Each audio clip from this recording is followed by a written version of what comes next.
Imaginen esta escena. Una panadería en los suburbios de Brisbane, muy temprano en la mañana. Huele a café recién hecho y a levadura. Omar, el dueño, es el típico vecino que todos aprecian.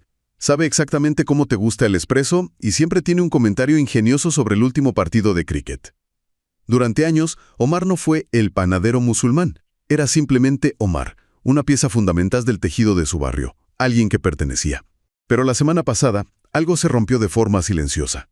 Mientras Omar limpiaba el mostrador, en la televisión colgada en la pared apareció una figura política conocida, sugiriendo, con una calma aterradora, que simplemente no existen los musulmanes buenos.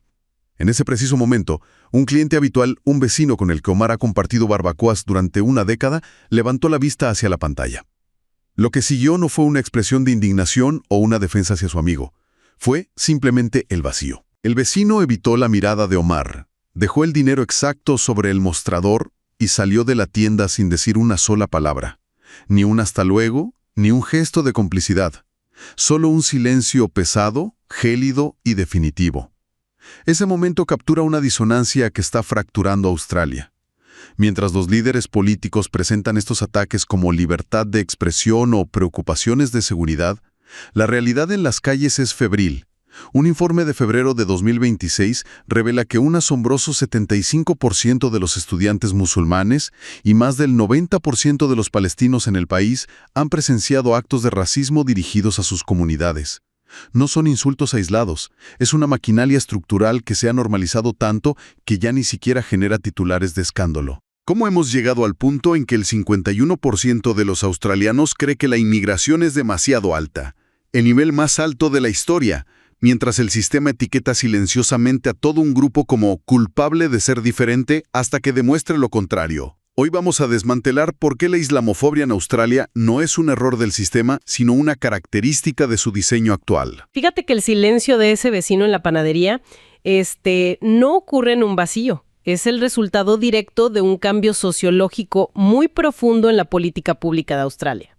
Claro, porque durante décadas el país funcionó bajo un modelo que era considerado pionero a nivel mundial, el famoso modelo del tazón de ensalada. Exactamente. Ese marco celebraba la diversidad activamente.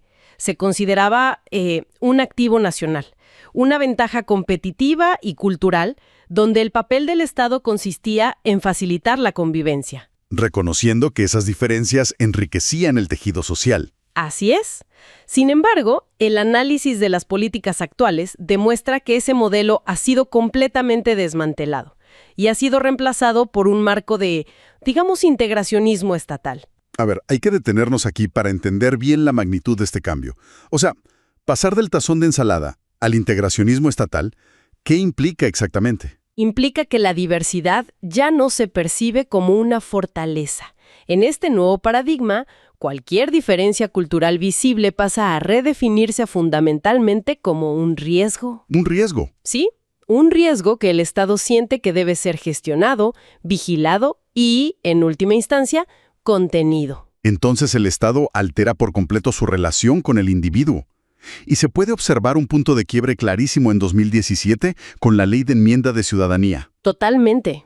Esta legislación es el ejemplo definitivo de esta reestructuración, porque cambió las reglas del juego sobre quién pertenece al país. Modificó el concepto mismo de la pertenencia nacional.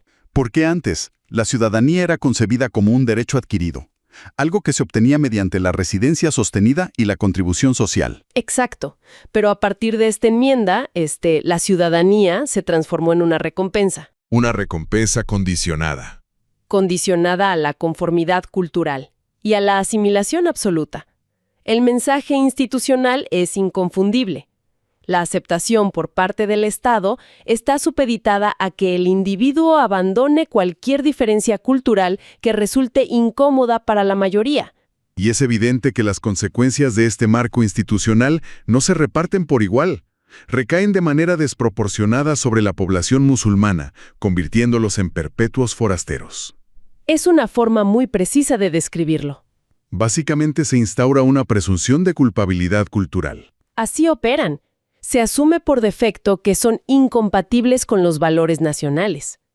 La carga de la prueba recae sobre ellos. tienen que demostrar constantemente, mediante una integración performativa y francamente agotadora, que merecen estar ahí. A esto se le suma el papel de los medios de comunicación. Las narrativas de amenaza perpetuadas en las noticias alcanzaron niveles de saturación absolutos, especialmente durante la cobertura de la guerra entre Israel y Gaza. Y la combinación de ambos factores es letal para la cohesión social. Por un lado, tienes una política de Estado que exige asimilación bajo amenaza de exclusión. Y por el otro, una maquinaria mediática proyectando un peligro constante asociado a una identidad específica. Exacto. Esto crea una estructura de permiso para el odio. Una estructura que legitima la reacción del cliente en la panadería de Omar. El sistema transforma la exclusión en una respuesta cívica que la gente percibe como normal.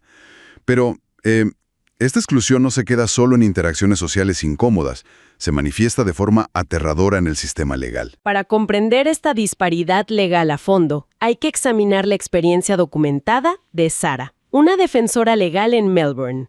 Su día a día expone la realidad de un sistema de justicia completamente fragmentado. Es revelador pensar en el escritorio de Sara. Tiene 2 expedientes enfrente, que ilustran esta fractura perfectamente. Por un lado, está el expediente A. Este documento detalla un incidente de antisemitismo. Y la respuesta del sistema ante el expediente A es impecable. Desencadena una reacción federal inmediata, exhaustiva y coordinada. Se movilizan recursos de alto nivel, se investiga y se protege a las víctimas. El sistema funciona como debería funcionar para cualquier grupo vulnerable. Así es. Pero luego miramos el expediente B. Este documento registra una campaña de acoso sistemático. Estamos hablando de cartas amenazantes enviadas directamente a la mezquita de La Kemba y a una escuela islámica local. Amenazas de violencia explícitas en lugares llenos de civiles y niños. Y en marcado contraste con el primer caso, el expediente B permanece totalmente estancado. A pesar de la gravedad, el caso se pierde en la burocracia legal. No hay movilización federal. No hay urgencia. Esta disparidad constante genera lo que Sara define como un agotamiento institucional. Es una fatiga profunda al operar dentro de un sistema de justicia de 2 niveles. Las herramientas legales simplemente no están diseñadas para ofrecer equidad. Y la razón por la que no ofrecen equidad tiene una base legal muy específica. Revela una falla arquitectónica en la legislación occidental y australiana. Las leyes contra la discriminación fueron redactadas reconociendo la protección explícita de grupos denominados etnorreligiosos. A ver, expliquemos este concepto porque es la clave del problema. ¿Qué hace que un grupo sea etnorreligioso ante la ley? Los tribunales han establecido que para ciertas comunidades como los judíos y los sikhs, su etnia y su religión son identidades legalmente inseparables, están entrelazadas. Por lo tanto, cualquier ataque verbal contra ellos activa de manera automática las protecciones integrales bajo la ley de discriminación racial. Exactamente. El sistema reconoce de inmediato que atacarlos por sus creencias es un acto de racismo, pero aquí es donde entra la disparidad con la población musulmana. El Islam no está catalogado de la misma manera. El Islam está catalogado estrictamente como una religión universal, es decir, una fe que abarca múltiples razas, etnias y nacionalidades. Lo cual tiene consecuencias devastadoras en la práctica jurídica. En jurisdicciones como Nueva Gales del Sur, esta clasificación técnica significa que atacar verbalmente a alguien específicamente por ser musulmán no activa las protecciones por discriminación racial. Es la trampa etnorreligiosa. Un agresor puede atacar a una mujer por usar un hijab y el sistema legal dictamina que no es racismo, sino un ataque por religión. Y como la ley de discriminación racial no cubre ataques puramente religiosos, se lavan las manos. Dejando a las víctimas en un vacío legal absoluto, sin mecanismos de reparación viables, lo que en la práctica consolida la impunidad de los agresores. Y ante esta crisis, el discurso político intentó ofrecer una supuesta solución. El proyecto de ley de lucha contra el antisemitismo, el odio y el extremismo de 2026 se presentó como la respuesta institucional a la intolerancia. Pero un análisis riguroso revela lo contrario. Lejos de resolver la disparidad, el proyecto amenaza con consolidar de forma permanente la jerarquía de protección que acabamos de describir, al Acuerdo Nacional de Armas de Fuego. Esto obliga a los legisladores a votar sobre el control de armas y los derechos civiles en un solo paquete. Es una trampa política. Oponerse a las fallas en las leyes de discurso de odio resulta en ser acusado de oponerse al control de armas, evitando el escrutinio político riguroso. Un escrutinio que es urgente, porque el texto del proyecto presenta 3 fallas estructurales críticas. La primera es la formalización de la jerarquía del racismo. Desde el título mismo del proyecto. Al titularlo explícitamente en torno al antisemitismo y relegar a otras minorías bajo un término genérico de odio, se establece un excepcionalismo legal. Esta clasificación divide a los grupos marginados. En lugar de ofrecer un escudo universal, enfrenta a las comunidades en una competencia por el reconocimiento institucional. Establece que algunos tipos de discriminación son prioridades de Estado, mientras que otros son secundarios. La segunda falla crítica es la inclusión de un vacío legal para los textos religiosos. La ley castiga severamente a los extremistas seculares que promueven el odio, Pero exime de toda responsabilidad legal a los extremistas religiosos que justifican ese mismo odio citando libros sagrados o escrituras antiguas. lo cual crea una categoría de odio privilegiado. Fundamentalmente, debilita la integridad de la justicia laica, permitiendo que el extremismo opere con impunidad siempre y cuando el discurso se enmarque en una narrativa teológica. Y luego llegamos a la tercera falla estructural, un cambio radical en el estándar de prueba legal. Históricamente, bajo la sección 18C de la Ley de Discriminación Racial, se ha operado con el test de la persona razonable. Un estándar objetivo. Requiere que un tribunal determine si una persona común y razonable consideraría que un discurso específico es ofensivo, insultante o intimidante. Pero el proyecto de ley de 2026 abandona este modelo por completo. Lo sustituye por un test de miedo subjetivo, donde la criminalidad depende enteramente de si la supuesta víctima reporta sentirse intimidada. Y esto genera el temido veto del provocador. Es un mecanismo donde la mera afirmación subjetiva de ofensa puede criminalizar el discurso de otra persona. La ley ya no evalúa el contenido objetivo de las palabras, sino la reacción emocional del oyente. Esto amenaza gravemente el libre discurso político legítimo. Todo este andamiaje legal, discriminatorio y estándares dobles trasciende los tribunales. Erosiona los cimientos del compromiso cívico. La historia de Amira ilustra esta devastación de manera muy clara. Amira es una estudiante universitaria que, durante el último ciclo electoral, experimentó un colapso total de su fe en el sistema democrático australiano. Ella describe esta sensación como un vértigo democrático. Ocurre cuando se observa que las instituciones creadas ostensiblemente para proteger son las mismas entidades que promueven la exclusión.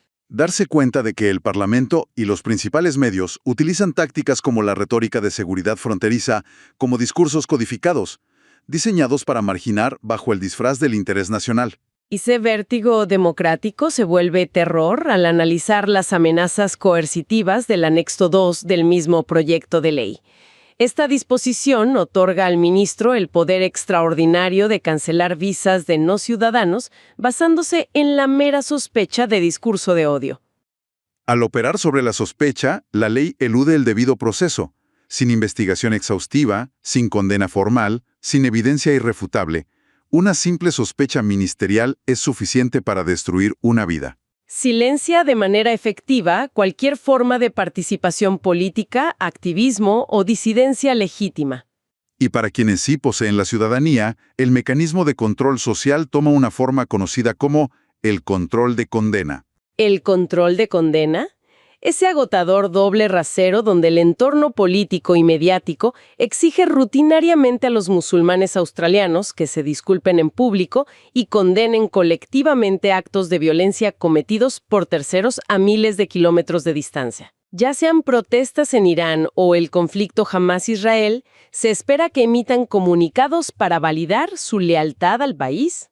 Una exigencia implacable de demostrar inocencia colectiva por asociación.